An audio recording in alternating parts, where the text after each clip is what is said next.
हाय सगळ्यांना. तर बरेत ना सगळे? सगळे तर बरेच असत्यान. पण मलाच काय झाले काय माहिती. जवळजवळ एक आठवडा झालं माझं ना घरात मनच लागत नाही बघा. का म्हणून काय माहिती. एवढं आता तुम्ही म्हणता सगळं चांगलं असून हिला काय झालं बघा. तर बघा एवढं सगळं घरात सगळं चांगलं असून हसतं-खेळतं वातावरण असून का म्हणून काय माहिती असं घरात जागा उचलून टाकल्यासारखंच होतं या. कशामुळं काय माहिती मग.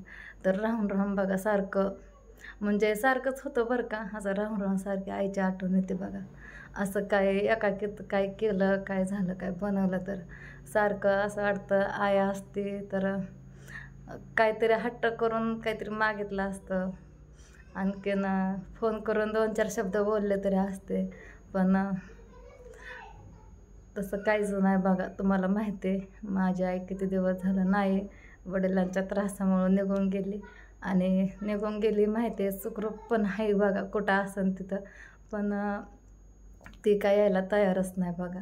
आणि बरेच दिवस झालं फोन नाही काय नाही. कधी-कधी बघा फोन करायला बघते ती आणि तिचा फोन कधी-कधी येतो पण मला काय आलेला कळत नाही. आणि एका बाजूने वाटतं नाही उचललेला बरा बघा. कारण व्हिडिओमध्ये आणि थोडंसं काय वाईट वाटलं बोललं ना व्हिडिओमध्ये, गावाकडले सगळे व्हिडिओ बघतात बघा. मग ते बरोबर वडिलांना कळतं. मग लगेच मग वडिलांना वाटतं की ह्यांना माहिती आहे कुठं आहे कुठं नाही. मग त्याच्यामुळे फोनच उचलू वाटत नाही. मग वडिलांना वाटतं आम्हीच माहीत असून सांगत नाही कुठं काय, असं नाही का. त्याच्यामुळे एका बाजूने वाटतं फोन नाही केलेला बरा आणि नाही उचललेला बरा बघा. सारखं त्या फोनवरनं भांडणं होतात आणि नाही उचलला तरी वडिलांना वाटतं माझ्यापासून लपवतात. फोन येऊन पण बोलतात आणि मला खोटं बोलतात. फोनवर बोलत नाही, फोन येत नाही. विश्वासच बसत नाही अजिबात बघा. मग मन झालं ना बोलायचं तरी पण फोन उचलू वाटत नाही आणि बरेच दिवस झालं फोन पण ती करत नाही बघा. असं झाल्यापासून तिला एकदा म्हणलं होतं मी, फोन करत जाऊ नको म्हणलं अजिबात. काय तिथनं लांबनं बोलून काय फायदा होणार नाही म्हणलं विचारपूस करून बघा. मग तिला राग आला काय काय माहिती आणि तसंच मी वडिलांना सांगितलं. मी असं आईला म्हणलं तुमच्यामुळं फक्त. आणि फोन वडिलांचा पण आधी यायचा, आता तर येत पण नाही बघा. वाटतं वडिलांनी तरी फोन करून बोलावं, कारण वडील बघा बाहेर काम करतात आणि बाहेरच जागतात बघा. मग नेमकं कोणाला बोलावं कोणाला काय बोलावं तेच कळत नाही. खरं तर कोणालाच काय वाटत नाही.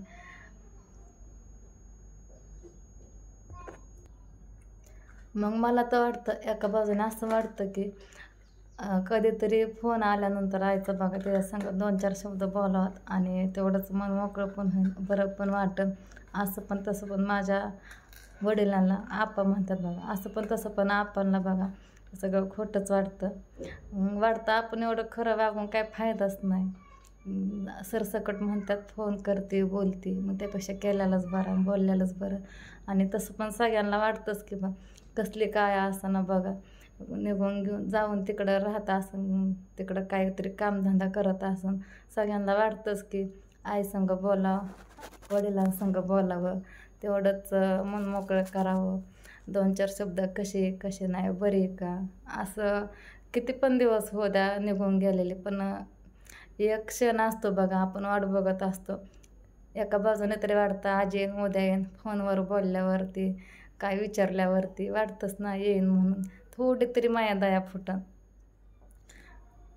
मग प्रत्येक सणावाराला बघा प्रत्येकाला वाटतंच की आपलं आईकडं जावं, बापाकडं जावं, तिकडं 1-2 दिवस राहावं. 1-2 दिवस नाही तरी राहिलं तरी बघा एक रात्रभर तरी तेवढंच मनाला समाधान बघा वाटते आणि तेवढंच बरं पण वाटतं, मन मोकळं होतं. शेवटी आई बापा असतात बघा. इकडं बाकीच्यांनी किती जीव लावला तरी शेवटी आईची आठवण येतेच बघा, कशावरून ना कशावरून बघा. मग प्रत्येक बारीला मला असं वाटतं का मग काय माहिती. आणि जास्त करून मला माझ्या भावाचं लय वाईट वाटतं बघा.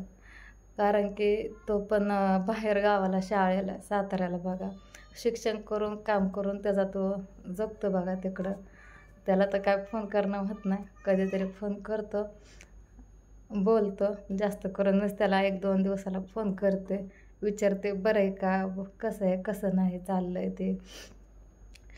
त्याचं काय दुखत असलं ना, तरी पण ते म्हणतं, "हां, दीदी मी बरं आहे."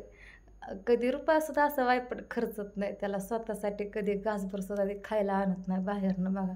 त्याला वाटतं तेवढंच नाही का, खाण्याला ह्याला पैसे उडवूस तर तेवढाच रुपया महाग पडतो. मग तेच कामाला येतात, शाळेला येतात बघा.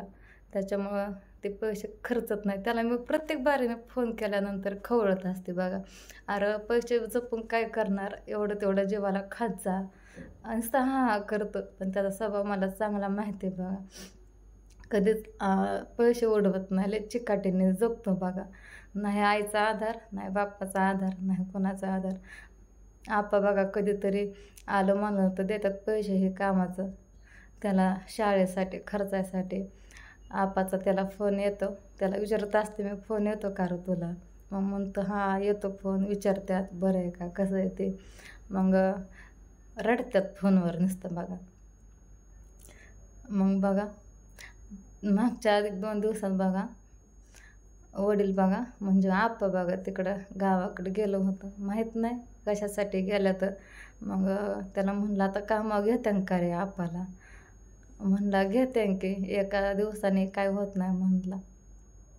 कारण की बाहेर काम करायचं म्हणलं की खाडं करून जमत नाही बघा. मग तिथं कंटिन्यू कामाला राहावं लागतं बघा. तर ह्या महिन्यात तर मला नाही आपाचा फोन आला. आधी करत होता आणि केला तरी काय माहिती नाही आला का नाही. कारण नंबर काय शो नाही माझ्याकडं बघा. कोणाच्या पण मोबाईलवरनं फोन करतात आणि तसं पण बऱ्याच जणांचा फोन येतात व्हिडिओ बघून. कोणाचं उचलावं कोणाचं नाही ते कळत नाही. कधी उचलते कधी नाही उचलत आणि लेकराकडे जास्त मोबाईल असतो. बाप पण कसला असला तरी बोलावं वाटतंच ना बापासंग आणि बापाला पण वाटतं लेकीसंग बोलावं. पण या महिन्यात नाही फोन केला आपांनी पण आणि मी करावं तर कोणाच्या मोबाईलवर करणार ना. असं पण होतं नंबर पण माहीत नाही कोणाचं काय आणि घेत पण नाही मी ते. कारण एकदा दोनदा काम सोडलं होतं आणि दुसरीकडे काम करत होतं बघा. कुणाचा म्हणून नंबर ठेवायचा. आता तुम्ही म्हणता का सांगते आम्हाला? तर बघा ह्यांना पण म्हणू शकत नाही मी सारखं. तुम्हाला तर माहिती आहे थोडं काय म्हणलं की लगेच यूट्यूबवरती व्हिडिओ बनवतात. त्याच्यामुळं नाही ह्यांना काय म्हणत. मग कधी ओळखतात बघा ह्यांनी काय झालं ह्याला काय नाही. चेहऱ्यावरनंच ओळखतात. म्हणतात विचार करून काय होणार आहे का आता? आपण जेवढं समजायचं तेवढं समजवलं.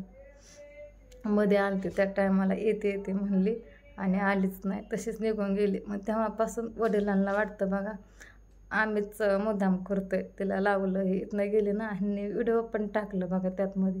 त्याच्यामुळं तर जास्तच खरं वाटायला लागलं. तेव्हापासून सगळं फिसकटलं बघा. जेवढं चांगलं होतं तेवढं वडिलांचं आणि आमचं तर. असू द्या. म्हणून म्हणलं तुमच्यापाशी तर मन मोकळं करावं आणि नाही आत्याला सांगू शकत नाही कोणाला नाही ताईंला नाही कोणाला. ताईंना सांगून तरी काय करणार?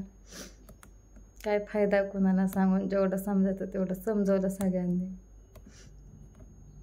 आणखी पण वाटतं यावं तिने जवळजवळ वर्ष होऊन गेलं बघा ती गेली इथनं.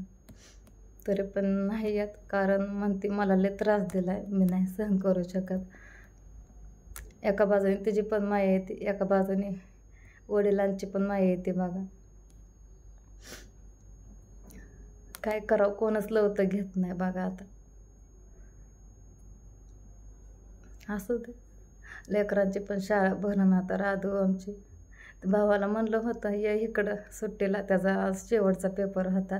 म्हणलं नाही जमत माझं काम आहे तिथं काय काम करतं ते हाय म्हणला येऊन जमत नाही. आणि बघा बहिणीच्या पण गावची यात्रा आहे तिने पण बोलवलं बघू